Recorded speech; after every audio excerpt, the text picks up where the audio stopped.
What's up everyone, Michael here with another vlog/topic video, and if you read the video title, you already know what we're going to be talking about today. We're going to be talking about Schindler's List and whether a video game could be as good as Schindler's List. Or rather, not even if it could be as good as Schindler's List, but rather if we could have a video game equivalent of what Schindler's List represents. The idea of this artistic perfection.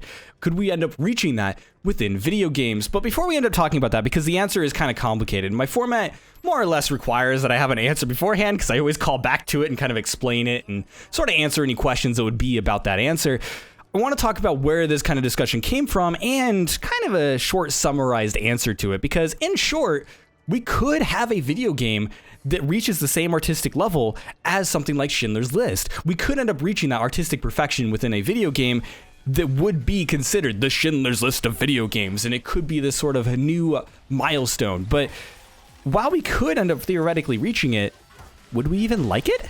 The idea is that realistically, we will never end up having a Schindler's List type of video game or a Schindler's List artistic representation because, quite frankly, it's not something that we would want. The idea of directing it that much really doesn't end up kind of playing into the video game's strength. And while artistic direction is amazing, and while Schindler's List itself is an amazing movie, Schindler's List is considered as highly praised as it is because it reaches a level of artistic perfection that we honestly think is perfect. Like, we think it's pretty much as close as we can possibly get while making a movie that is also good.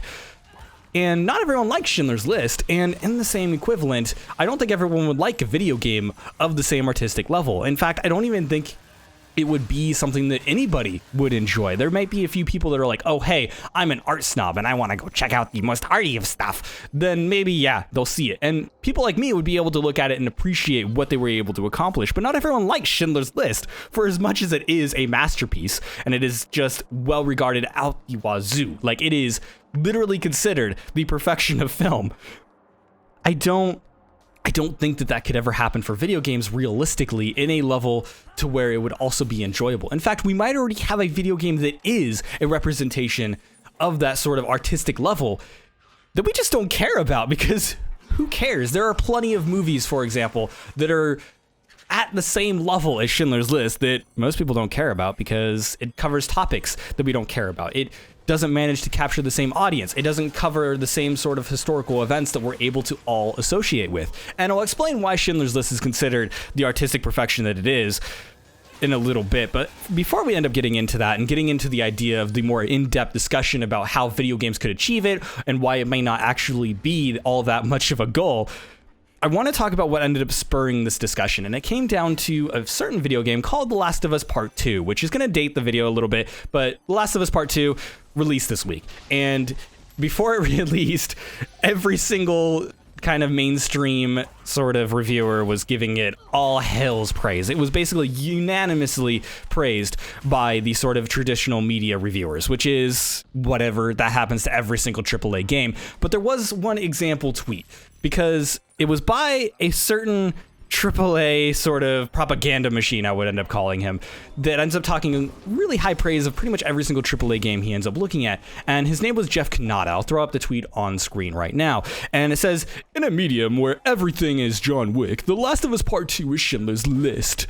And just like that film, there were times where I wasn't sure I could keep going. It is a relentless emotional assault that I suspect will force even the most jaded gamer to feel empathy. Which, this was part of a longer tweet chain that if you actually read through it and kind of analyze it even on a surface level, you're like, all right, this is basically some guy trying to shill for a AAA game like he does every single time a AAA game releases. And this is sort of a reoccurring theme. The idea of kind of comparing video games to not just movies, but any sort of artistic art, where they're like, all right, well, we called the last game John Wick, so now we need to think of something better. And apparently this guy's next level is Schindler's List. He's like, all right, Last of Us Part 2 is better than every single video game that's ever been created, so it's got to be Schindler's List, right?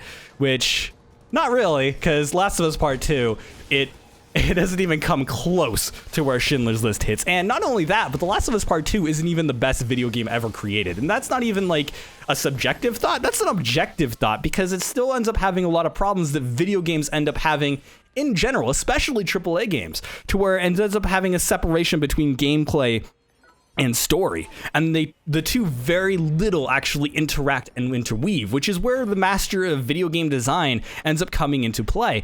Games like, I'm gonna hate to bring this up, but I'm gonna talk a lot about it in this video, so get used to it. Dark Souls. Dark Souls is one of the very few games that is very easy to use as an example of marrying story and gameplay intertwined, where the idea of the concepts of the story and the concept of the gameplay are very much the same exact thing. In The Last of Us 2, or Part 2, sorry, isn't the same. Like, it doesn't even come close, where the story is trying to tell you one thing, whereas the gameplay is representing a complete other side of it. And while they can kind of try to marry those two things together, like Spec Ops The Line, for example, it doesn't do it well. Like, it's a AAA game. It's meant to be fun for the mainstream audience, and they're trying to put a story into it as well that is emotional and capturing and all that type of stuff, which I'm not going to rag on The Last of Us Part 2. In fact, I don't want to talk about it too much, but I am going to use it as a kind of staple example of the issues that video games come into play, and I want to talk more about Schindler's List as well. Now, to quickly recap on that sort of tweet chain, Jeff Kanata has kind of proven himself to be a bit of a prick when it comes down to talking about it, and he has a history of getting upset in Twitter. Now, I'm not particularly familiar with all of his work, so I'm not going to like go and dig into him personally, but from his responses in these types of tweets, it has been obvious that he is sort of emotionally attached with his opinion, and a game like this might actually personally affect him, and I think that's fantastic. If he can be affected by this game and an emotional level that truly makes him think about the world and what he's doing, that's fantastic. I mean, that's something that I experienced when I was playing Valkyrie Chronicles, for example. And that is a certain game that not everyone likes. Not everyone thinks it is an artistic masterpiece, but there are certain notes inside that movie, and ironically, it is about the Holocaust. But it's probably closer to Schindler's List than The Last of Us Part 2 than I'd like to admit. Valkyrie Chronicles has very specific notes that it ends up hitting that hit me on a personal level. And that same sort of thing might end up hitting this guy on a personal level with The Last of Us Part 2. And that's fine. He might feel emotionally attached to this. But he's also kind of representing something that happens in the industry a lot, to where, again, they're trying to give it higher and higher praise, but they also sort of defend their position. They defend their opinion as if nobody else could ever have this, and they just don't understand the masterpiece that is this. And then 6 months later, they completely forget about it, and it's not even on a top 10 list, even though they gave it a 10 out of 10. That's the sort of thing we're dealing with these days. So, the comparison of dealing with Schindler's List, comparing it to video games, is not new. This is something that's been happening for a while. It is ridiculous, and it is hilarious. Every single time that one of these reviewers comes out and says that a game's like Schindler's List, it is laughed at. But I want to have a genuine discussion. Let's talk about, because that is what generally made me think about this, and generally makes me think about the quality of video games in general. It's one of the reasons why I end up doing reviews myself, is because I absolutely hate that idea of just, I want to talk about the game and what it is and its artistic representation without trying to overpraise it and give it numbers and all this type of nonsense. And that's what actually spurs this discussion of, could a video game actually reach the same artistic representation of Schindler's List? So first, let's get into, and a quick warning, I didn't script this, so it's going to be all over the place like it just has been for the last 8 minutes. And I'm going to be talking about the Schindler's List.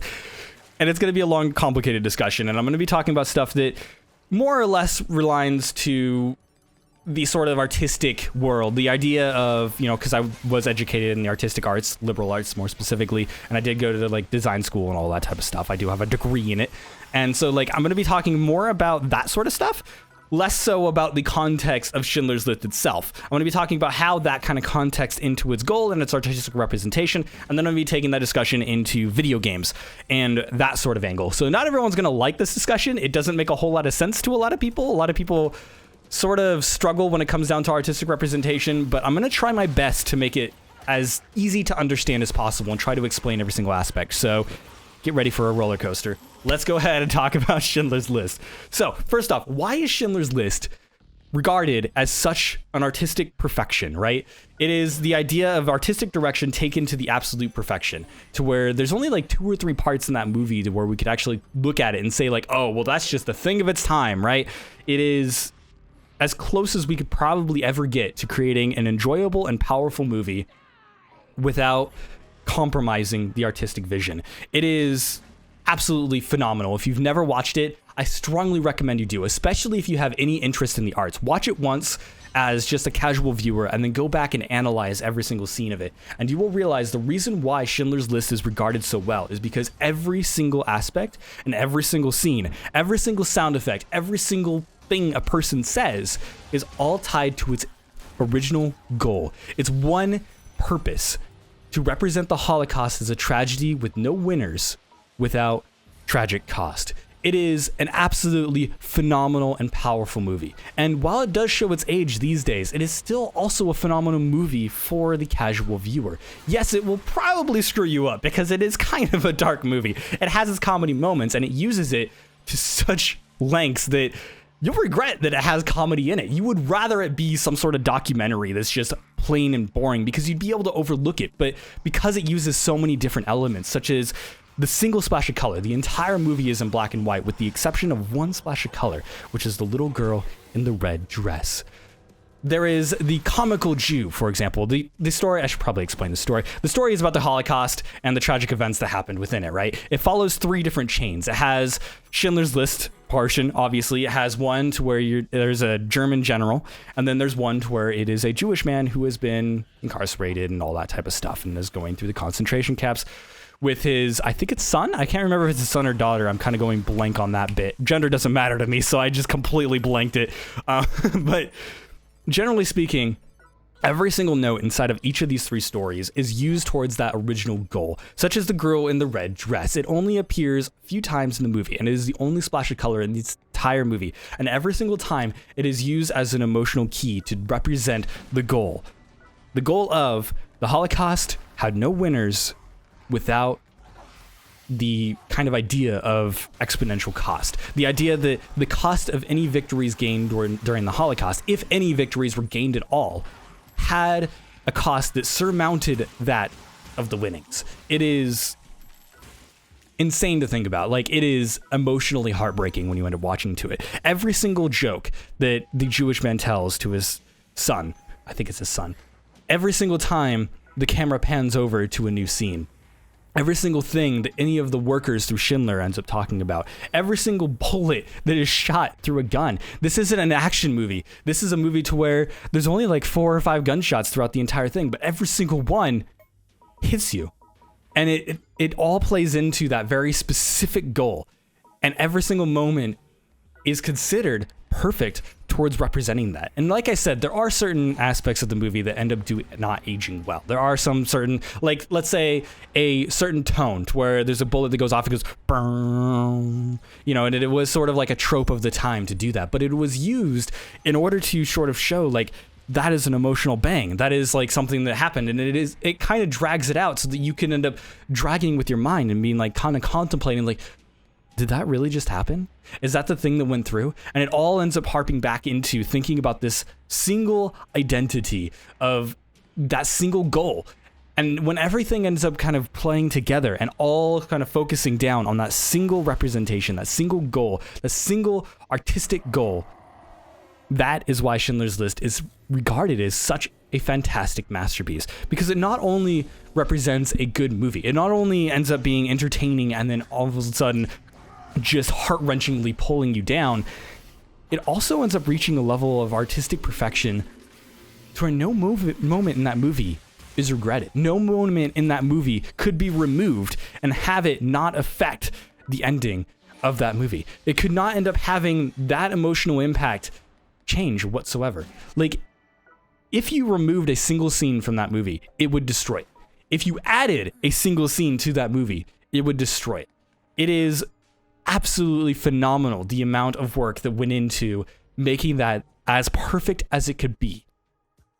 And it's not even just the fact that it's a good movie. It's also the fact of the way they end up going about the art direction. The idea that the entire movie is in black and white. Yes, they had the capability of doing color. Yes, they had the capability of making it a larger resolution. They had the capability of making it so that everyone spoke English, right? Not everyone speaks English in it. If they're German, they speak German. If they're speaking German, of course. If they're speaking French, they speak French. And instead they add subtitles. In fact, subtitles are probably the only artistic compromise inside that entire movie. There are zero artistic compromises throughout the entire thing, to where it's like, we don't need to make this an enjoyable movie. It's not even meant to be enjoyable. It's meant to be a depressing film about the Holocaust and how it had no winners, how it was a tragedy that had no victories. And everything plays into that single goal. And that's what makes it so incredibly powerful. The fact that it's all in black and white. The fact that everyone speaks their own language. The fact that it doesn't cameo down to like some movie representation. It doesn't even use some of the cinematography that we'd see in something like an action movie. When somebody shoots a bullet, it's just like you're watching through a cam of somebody's eyes. Like you're witnessing it for the first time. Like you're witnessing it from their eyes themselves. And you feel that emotional impact when you're watching it because it is directed so incredibly well.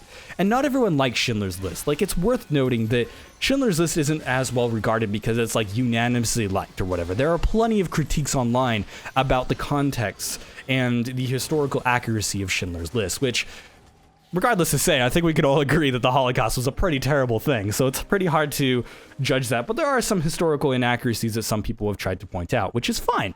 You know, criticizing it for those aspects is fine, and criticizing it for not enjoying it is fine. You could have been like, oh, hey, well, when they did this, they could have done these cinematic shots and they could have done this sort of angle. But the thing is, every single one of those changes would have been an artistic compromise. It would have been a compromise to make it more entertaining for the viewer.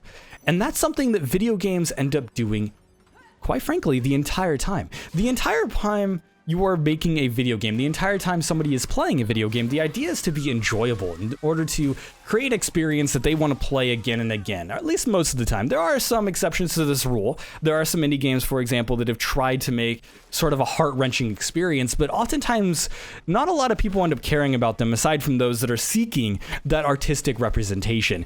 A lot of the times it ends up becoming a situation where it becomes a niche, because even though Schindler's List is considered such artistic perfection, it's not something that everyone watches. It's not something that everyone wants to watch. It's not something that everyone goes out of their way to see.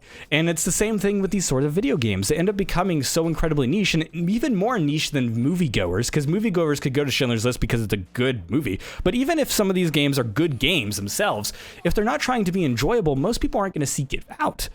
The idea of a video game is to be enjoyable and to escape the real world. And most of the time when people are trying to escape the real world, they don't want to go into some dark and shady alley and watch a man get shot, for example. Like, that's not generally speaking what you want to go through. Sorry, that might have been considered spoilers. Either way, it was a movie about the Holocaust. Of course somebody gets shot. I can't believe I'm smiling while I'm saying this because I'm going on a ridiculous rant and I'm like, oh my god, people are going to think I'm crazy, which I am. Anyway, talking more about video games. But let's start talking about video games and the idea of becoming Schindler's List. Like, what would it have to accomplish in order to become something like Schindler's List? And this is where I'm going to talk about a game that gets talked about a lot in games media, especially when you go into non-traditional kind of journalists and all that type of stuff. Dark Souls. Right. Now that everyone's gone like, oh man, more Dark Souls talk? Yeah, okay, let's get over the fact that it's Dark Souls. Dark Souls is an easy representation because pretty much everyone in the game industry pretty much knows about Dark Souls. It is probably one of the few examples of an artistic representation inside of the mainstream media. Most mainstream media has the problem that The Last of Us Part 2 has, to where it divides the idea of story and gameplay and separates them as strongly as it possibly can.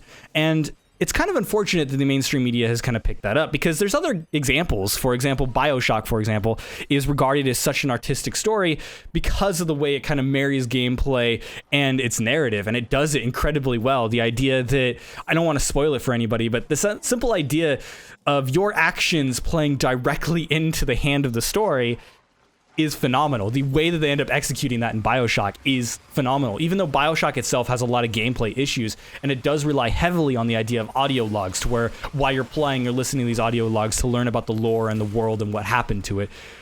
The general goal of the story actually has nothing to do with those audio logs. It has nothing to do with the world itself. It all entirely has to do on what you do inside this world, which is, it's insane. When you hit that turning point, it is phenomenal. So if you've never played Bioshock, that's another good recommendation if you're looking for games like Schindler's List, for example.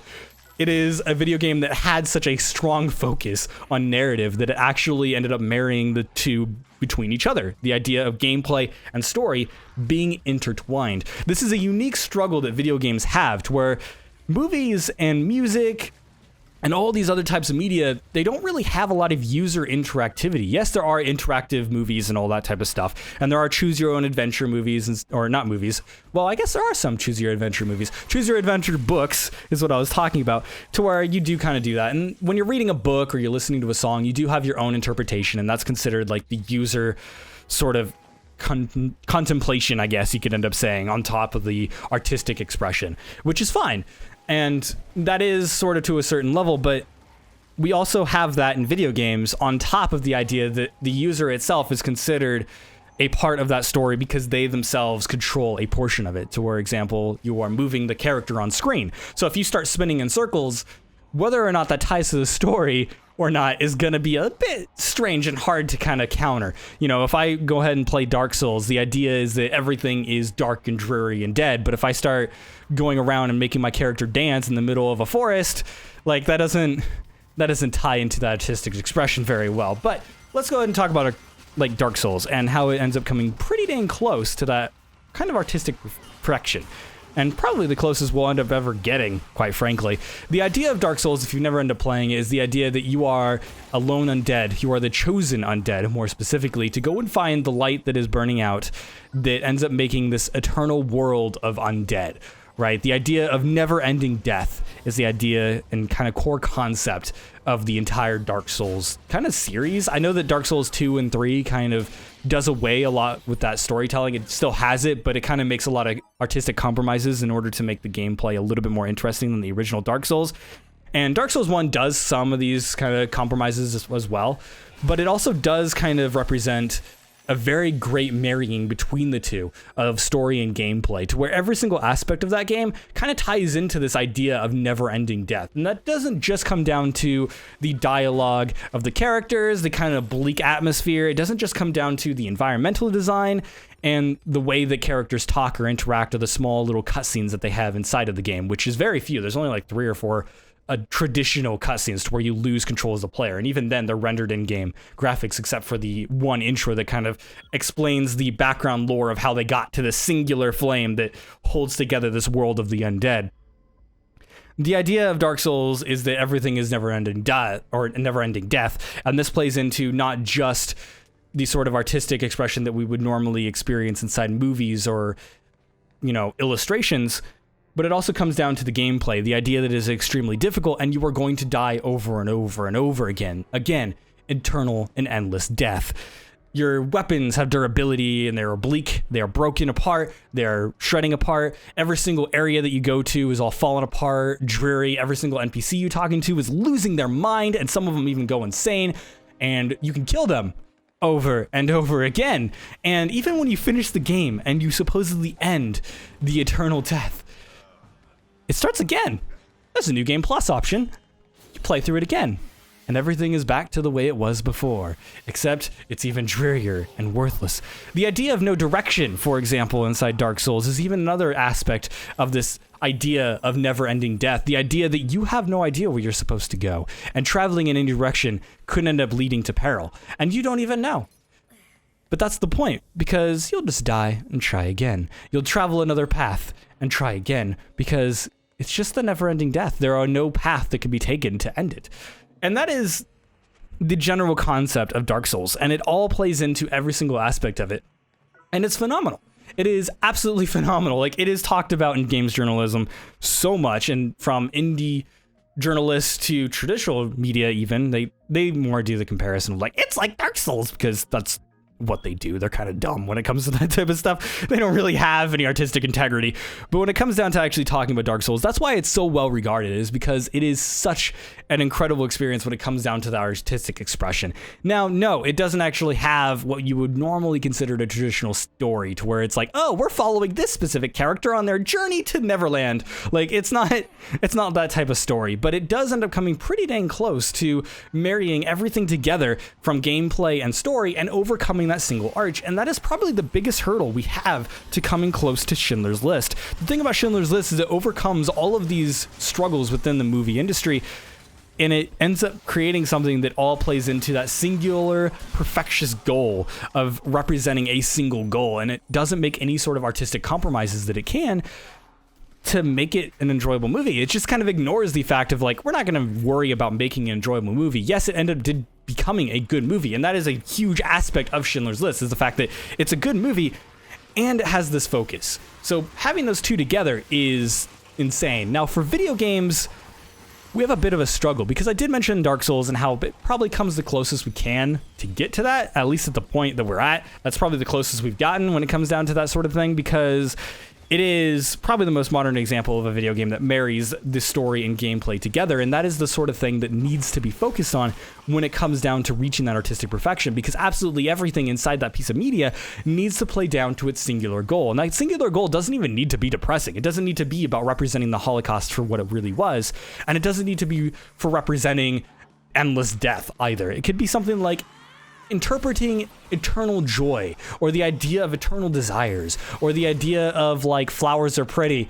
Like, it could be something as ridiculous as that and still reach the same artistic perfection. Now, it's easier to do with something that is going to be emotionally impactful. It is easier to do with something that people are going to remember and relate to. The idea of death is terrifying to humans. It is the idea that we could just end and everything that we have and know is just gone. Just gone from existence. The idea that we're just gone. And the Holocaust kind of represented that as well, to where millions, literally millions of people vanished from the planet because of the actions of this absolutely horrid kind of movement. It is horrible to even think about, and I don't even want to talk about it, to be honest. And the idea of playing into something is extremely powerful to everyone. Everyone can relate with that singular feeling. So generally speaking, when we're talking about stuff like Schindler's List or something equating to it, it generally ends up being quite depressing and kind of removed from the sort of traditional happiness, I could say. Like, even if there is happiness into it, it's going to play your heart like Schindler's List does and destroy it in the end, which is what it is. And the idea of that is difficult for video games because we have the idea of player interpretation and the idea that players can go in and do whatever they want. Like I said, in Dark Souls, I can just sit there and spin in circles. I remember I did a skit video thing for when I was streaming Resident Evil 2, the remake or whatever, to where I had, oh my god, I always forget her name. I can't believe I forgot her name. I always forget the female names in those games. I remember... Never mind, I don't even remember the males. I forget names, all right? Either way, I had, not Jill. Jill was the one for the first game. Claire, there we go. Wow, my brain completely blanked on that one. I had Claire spinning in circles. I'll throw it up on screen. I had Claire spinning in circles while I'm talking about it. And like, the idea of Resident Evil 2, like, it's supposed to be a horror game. Like, Claire, I almost called her Jill again. Claire just spinning in circles doesn't obviously represent that sort of horror. But it does sort of play into the idea that players can end up playing into the story. They can end up ruining whatever artistic expression was there. This is why a lot of walking simulators, for example, don't allow the player to do anything, because they have a story that they want to tell. And quite frankly, it doesn't really play well into video games. The idea of interacting is the strength of video games. The idea that video games can be an interactive element where you can interact with not only the story, but actually find enjoyment in it. You can have experiences that are impossible in real life without just observing it, but you can literally play it. You can feel it and enjoy it in sort of a sense to where you are in control, which is something that no other medium can do. When you're watching a movie, even inside something like a choose your own adventure book, while you have your own kind of imagination and interpretation inside of your head, it still has a designated path that it's going to follow, and that's going to be the same every single time. But when you play a video game, you could just decide to walk left. You could just decide to walk right. You could decide not to proceed forward. And certain games will push you forward. It was trying to push you along, but there's still that idea that, oh, well, they had to force me to move forward. I'm a rebel, that sort of thing. And that all plays into the story. So when it comes down to video games, getting into the idea of artistic perfection is a little bit complicated, because in order to do so, you have to start limiting what the player can do. Either that, or come up with a creative way to where no matter what the player does, it plays into that same theme. And this is where Dark Souls comes into play, and Bioshock as well, to where the two games sort of have this concept where the player's like kind of interaction with the world is limited to a certain extent, to where you have the freedom to do whatever you want, but every single action that you can do plays into that singular concept. Dark Souls' concept is a little bit vague, and kind of intentionally so, I think. I think that Dark Souls was designed around gameplay first. It's very apparent that that was the idea, and they had a theme. The theme was eternal death, and then they decided to make the story about this idea as well. And everything sort of plays into it because that is sort of like the core concept that they were focused around. They're like, all right, this is going to make a compelling game. We know this. We've done it before with Demon Souls. Let's do it again, but focus more on it and like make less artistic compromises when it comes down to that, and just kind of play into that idea because it did make a compelling world and a compelling game. Same thing with Bioshock. That eternal concept worked, and I can't even say the eternal concept because it spoils it. But like it did the idea of like taking the player's actions and making it part of that story and making it so that your actions are limited, but everything plays into that very specific goal. And this is sort of the thing that you'd have to do in order to really reach the artistic perfection that Schindler's List represents. And doing so makes a game that not everyone likes. Not everyone likes Dark Souls. There's a lot of people that just don't enjoy Dark Souls. In order for Dark Souls to represent that idea of eternal death, it had to be difficult and complicated. It had to be a game to where you were dying over and over again. Like that had to be part of its concept. And while people have argued that Dark Souls could use an easy mode so that more people can enjoy it, while I don't disagree, I also agree that that would be an artistic compromise. The idea of compromising that. For example, like certain weapons, like almost all the weapons, for example, whenever you make an attack in Dark Souls, to where you want to dispatch an enemy, it's going to be slow and painful. It's going to take time. And if you screw up, you get hit, you die, you go over to the endless death. Like it is so integral to that artistic vision that separating that, for example, making an easy mode to where enemies take a few more seconds to attack, for example, kind of mirrors the entire thing and kind of compromising it. Even offering that option ends up compromising it. And this is something that Schindler's List wasn't allowed to do in order to reach its perfection. It couldn't make a cinematography section to where it's like, oh, we need to make it so that it's easier to see. You know, when this Jew gets shot, for example, we need to make it so that we can see the bullet enter the head. No, they didn't do that. They didn't bother. They made it so that it looked like you were going through somebody else's eyes and interpreting it for yourself. And sorry I used the word Jew. That was just a representation of doing that. I feel bad for that. Immediate apology inside the video recording. I could edit it out, but I'm lazy. So it's going to stay in there because it was part of that film. But like, greatest respect for my Jewish friends, by the way. I hope you don't get shot. The general idea is that it couldn't do those sort of changes because it would end up being an artistic compromise.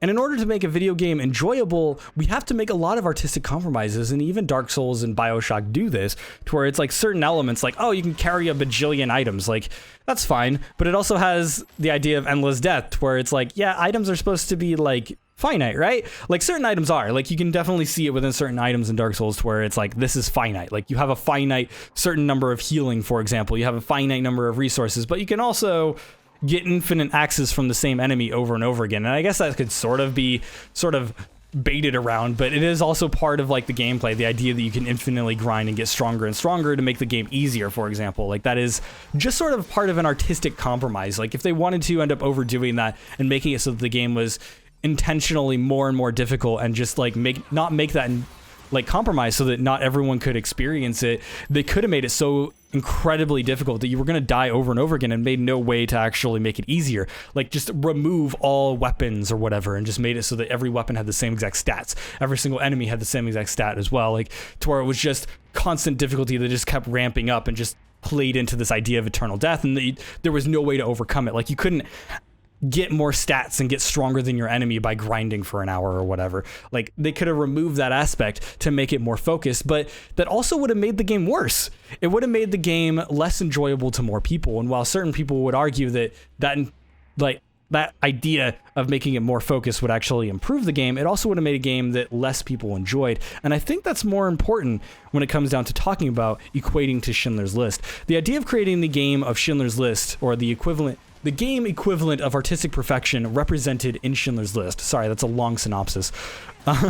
The idea of doing so is to not only reach that artistic expression or that artistic perfection as well, but also kind of making an enjoyable movie, or not necessarily an enjoyable movie, but an enjoyable game, like a game that is not only so perfect in that sort of representation, but also enjoyable, like a game that people like.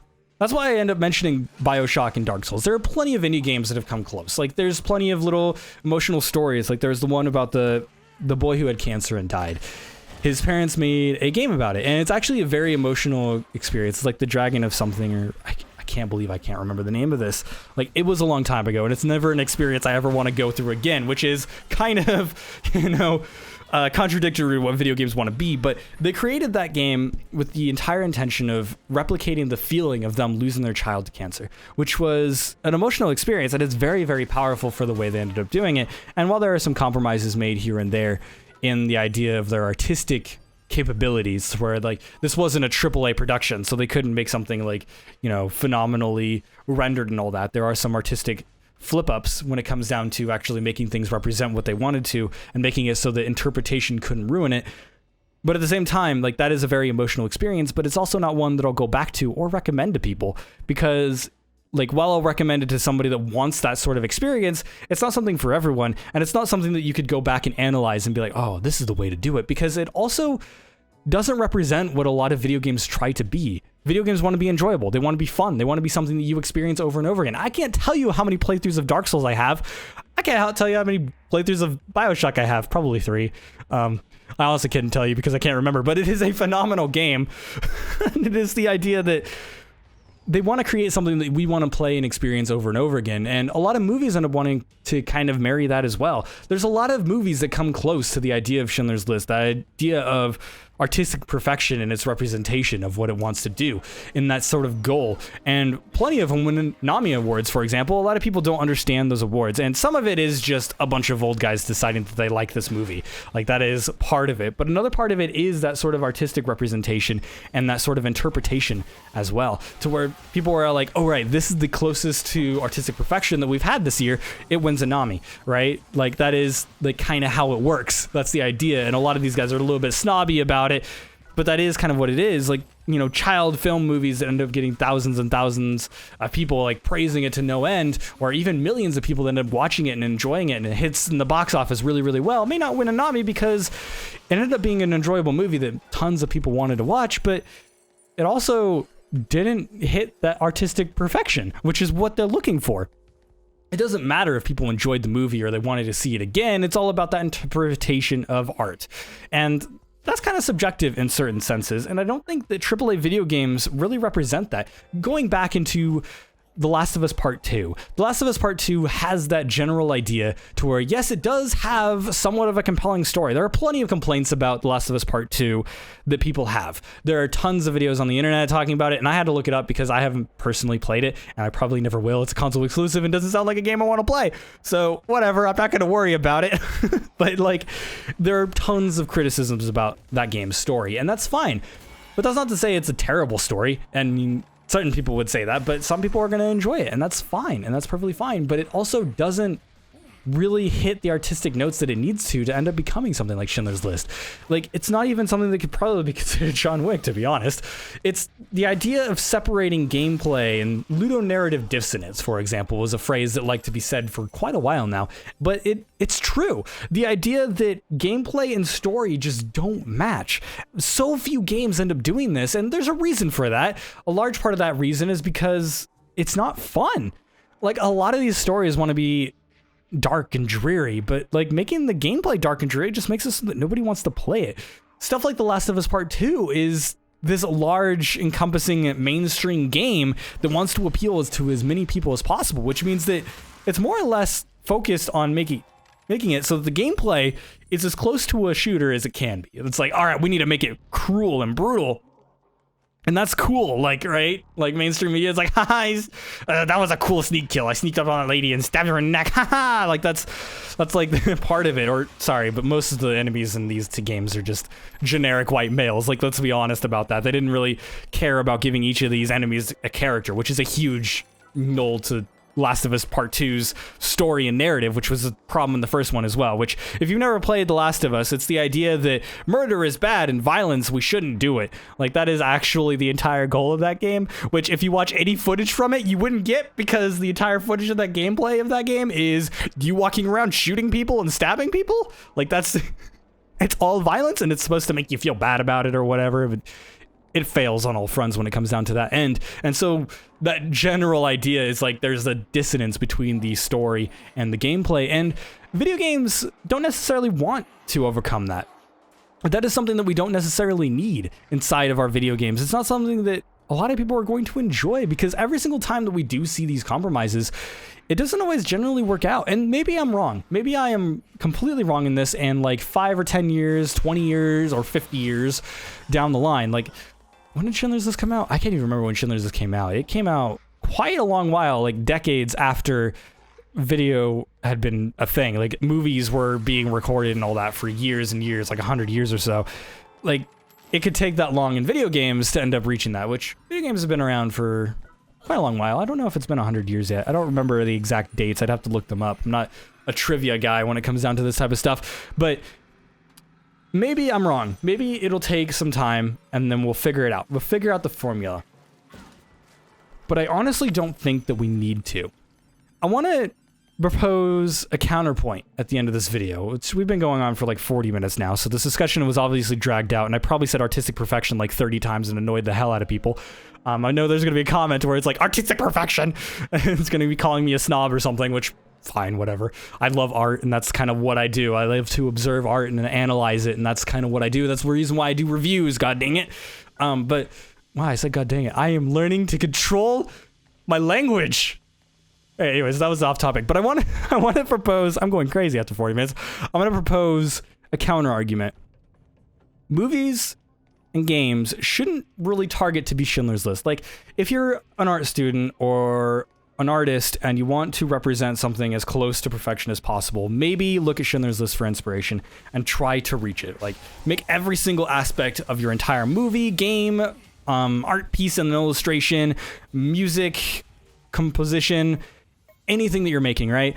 Make every single aspect go towards a single goal. Like, have a single goal in mind and learn how to represent that specifically, and make every single aspect of that single production aim towards that specific goal. And this is easier in some mediums than others, and it's definitely challenging no matter where you're at. But for video games, I don't think that, generally speaking, we should be aiming for that. Instead, I think that movies, video games, even music and art and illustration, they should all try to be something like, let's say, The Lion King, for example. Now, The Lion King is well regarded. Like, I'm not talking about the horrible remake that Disney thought was a good idea to release. That is one of the worst interpretations of any film I've ever seen. But the original Lion King, for example, it is an emotional story, for example, but it's also a fun story, and it's a kid's film, for example. Although some would argue nowadays that it did not age well for the child audience. That movie has some stuff that could scar you for life. But talking about The Lion King manages to be an interesting story. If you've never watched The Lion King, it's the idea that this lion is raised up to be king, essentially, is the idea. But at a certain point, certain tragic events happen, and he takes a bad turn in his life, and then it's about turning it around and becoming the king of the land, basically. And the general theme of the movie is quite lighthearted. Like, it's very enjoyable, but it also has some really dark concepts within it, and some dark concepts that kind of get played out, and they're incredibly sad and powerful.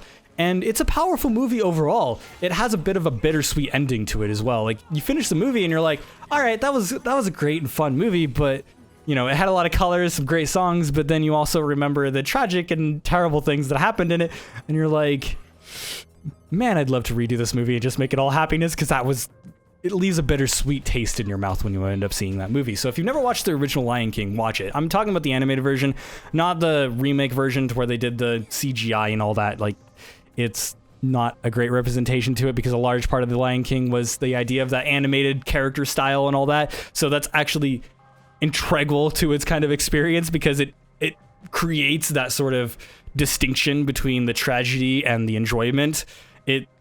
It's really good. Like, it's a great, fantastic movie, and it's very well regarded. It's generally considered one of the best animated films of all time. And it's personally one of my favorite films, which is why I'm using it as an example here, because it also perfectly represents the concept that I think video games and movies should generally reach for. The idea of having some sort of impact, like, they had a goal and a story in mind that they wanted to tell, and they wanted to impact people and make them think, right? And that general idea is noble, and it's a good idea. But having that as your only goal, right? Reaching that artistic perfection to where it's like, all right, I needed to make this specific goal to like tell this specific story, right? To make this specific goal in mind and put this in their heads, right? The idea of art, for example, is supposed to be like interpreting people for their expression and sharing experience, sharing emotion, and leaving interpretation to the viewer, right? So this sort of thing, like to where you get artistic perfection, is a piece of art that would make it so that no matter who's viewing it, they get the same exact interpretation, which is artistic perfection. Like that is absolutely what it is. I should have said that at the beginning of the video, but we don't need to reach that to make something that's enjoyable and fun and also delays a message. Like delivering a message doesn't really require that artistic perfection. You can say something is, you know, imperfect and still end up having its goal reach across, like The Lion King. The Lion King, it has a lot of fun moments. It has musical elements. It's a Disney movie, for example. And like those are technically artistic compromises. Like they don't play into that specific goal that they're trying to tell in the overall narrative, which I'm not going to end up kind of playing over to it, but it's a fairly strong and hitting goal. And not every single aspect plays into it, but it does still get it across, and it still does leave you with a bittersweet feeling after the movie's end. And I think if video games end up playing more towards that goal, I think it's going to be better for it. Like a lot of JRPGs, for example, kind of play into this idea. They make a lot of artistic compromises into the world itself to make the game enjoyable and fun to roam around. Like, sure, maybe the, you know, girl looking for eternal revenge on the uncle that, you know, killed her sister and brother and the entire village that she loved, and, you know, going through probably isn't going to go through and collect 13 snail shells. Like that's not like a thing she's going to go out of her way to do, but it's a fun little experience. It's a fun little thing, and you get to interact with the characters more and learn more about them. You learn that, like, oh, she likes she-shells, like that sort of thing. No, the game I'm talking about is Berseria, by the way. But the general idea that we can make these artistic expressions reach and meaningful, because that is a powerful game. Like Tales of Berseria, for example, is probably my favorite JRPG of all time at the moment.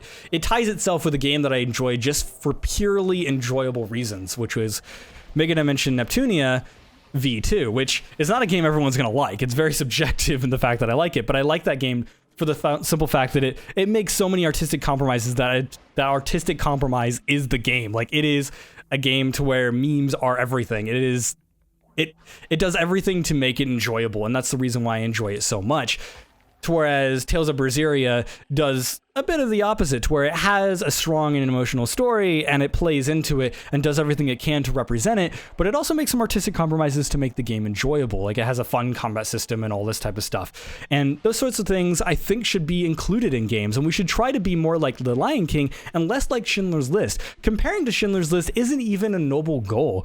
Comparing it is obviously to try and, you know, going back to that tweet, is trying to evoke an emotion within an audience viewing it, right?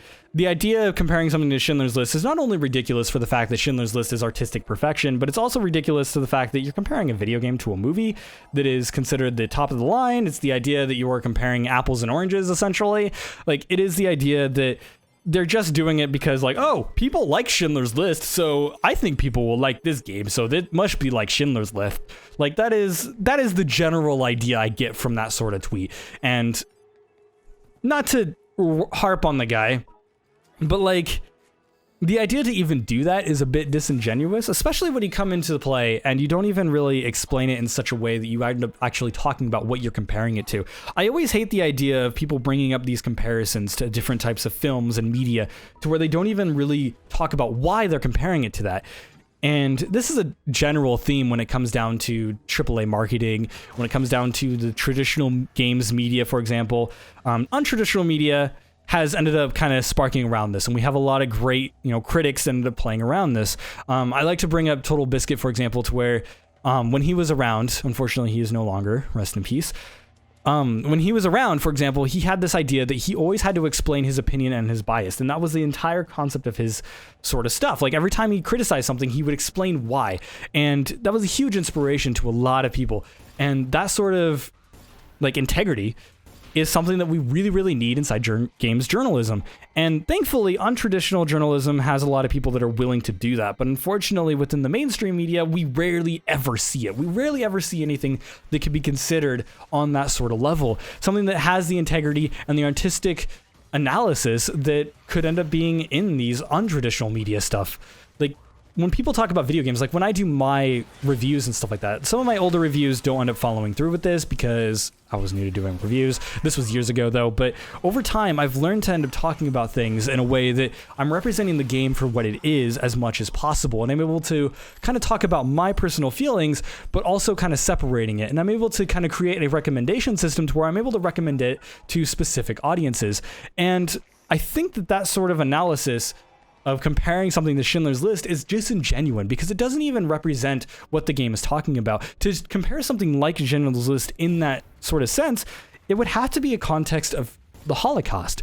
It would have to be a context of a dark and dreary story, and it would have to be something that is about artistic expression more so than the artistic form of media, right? Like, it wouldn't have to be like something that would be an enjoyable video game. When somebody says The Last of Us Part 2 was like Schindler's List, I'm like, oof. I don't want to play that game. Like, I don't want to experience what I experienced with Schindler's List again. Like, that is horrifying. And as an artist, I'd be like, all right, I'm totally in because I want to experience whatever this artistic perfection is. But when it comes from a traditional media outlet, I'm just like, or traditional games media outlet, I should say, I just don't even care to listen. Like, I know they're disingenuous when they make these statements, and I know they're kind of like overstating what it is. They're making it exaggerated. And as media ends up growing and as video games become more and more closer to what we consider perfection on whatever day it is, you know, because let's be honest, 6 months from now, nobody's going to care about The Last of Us Part 2. The Last of Us Part 1, for as well regarded as it was, it honestly was forgotten about in 6 months. Like, that's just how video games work at the moment when it comes down to AAA. There's certain, you know, outliers within the indie market, and there's certain double class games that end up kind of going into there, like B class games or double A games, whatever you want to call them, like Dark Souls, for example, that end up kind of playing beyond that to where their artistic perfection really did play a part in making it as widespread as it did. Like, it was a huge impact. Like Undertale, for example, it had a very strong emotional kind of goal that it had to display. And it even had the same goal as The Last of Us Part 2, where it's like, violence is bad, guys. You shouldn't do that. And you should feel bad. Like, that's the same goal as The Last of Us Part 2, but Undertale does it so much better and has had an actual impact, like a lasting impact on people. And the Undertale's goal of that isn't, like, Undertale's like actual core concept isn't actually that violence is bad, but it is part of one of its tenets. And one of the things it does end up displaying within its first few minutes of gameplay, which is great. And it like criticizes the player for it too, which is absolutely fantastic. I mean, the goal of Undertale was actually like the idea of becoming, you know, overly infatuated with things and stuff like that. Like, it's a little bit complicated. You can watch an analyst video on that sort of game. But overall, I don't think it was a genuine idea to compare video games to Schindler's List. And even this discussion itself, like, doesn't really feel like it's going very far. The idea of making a Schindler's List of video games isn't even something that I think we need to achieve. Video games themselves can definitely be considered a strong art form. In fact, I think there are plenty of examples to where video games have already shown what they can do inside the art form. And as we make more and more video games, and as more and more people get more profound inside of game design, we're going to get more and more games to get closer to the idea of artistic perfection that Schindler's List represents. We're going to get closer and closer to that ideal. And that's fantastic. But I also don't think that there's ever going to be a point inside video games where we're like, all right, this needs to be it. And I don't think it'll have the same impact as something like Schindler's List. I could be wrong. And 20 or so years down the line, when I'm even an older man, I'm going to regret that decision to even say it. But at the same time, I'll be like, yeah, but that was also years ago. Do you remember the games when they were out? I mean, people used to think that, you know, certain Final Fantasies back in the day were, you know, powerful and emotional experiences. And nowadays we go back to them and like, yeah, sure, they have it. But like, we also know the artistic downfalls of those games as well. Like the original Final Fantasy, while it was a grand adventure of the time, we also see its limitations nowadays. And we're like, all right, cool. You know, people make that in RPG Maker in 3 hours these days.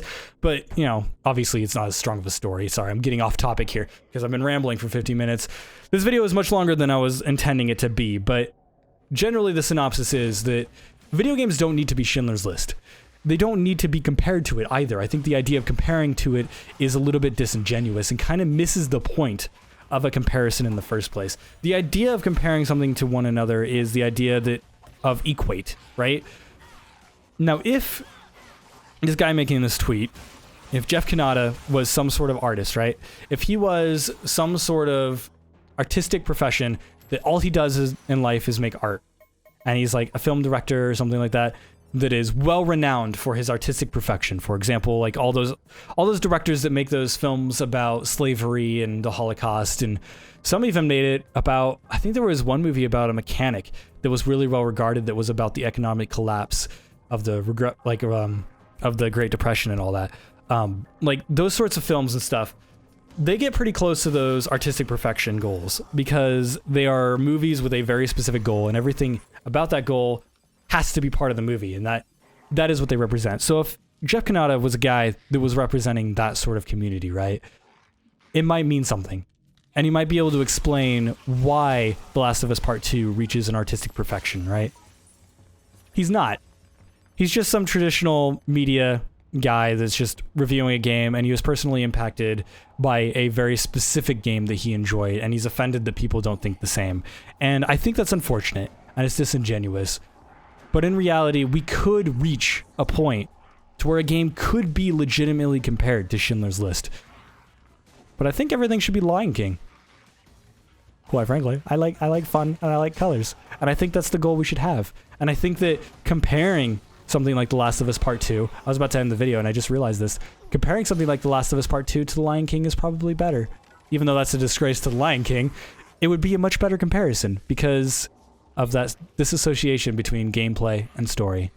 Anyways, thank you guys so much for watching. This has been an extremely long, drawn-out video. I didn't script this at all. I tried to script it, and every single time I looked at it, I'm like, this script isn't as good as Schindler's List, which is a joke I've said like 30 times while recording this. And I'm like, I need to say it at some point because I worked so hard to come up with it. Yeah, anyways, my name... Michael Stanich. I'm an artist. I do things, and so you can check out all my stuff down in the description. There is a link to my website, and I do other videos and stuff, so make sure to like, comment, and subscribe for more content like this one. Not necessarily comment and stuff like that. I screwed up this outro. I've been talking for 56 minutes.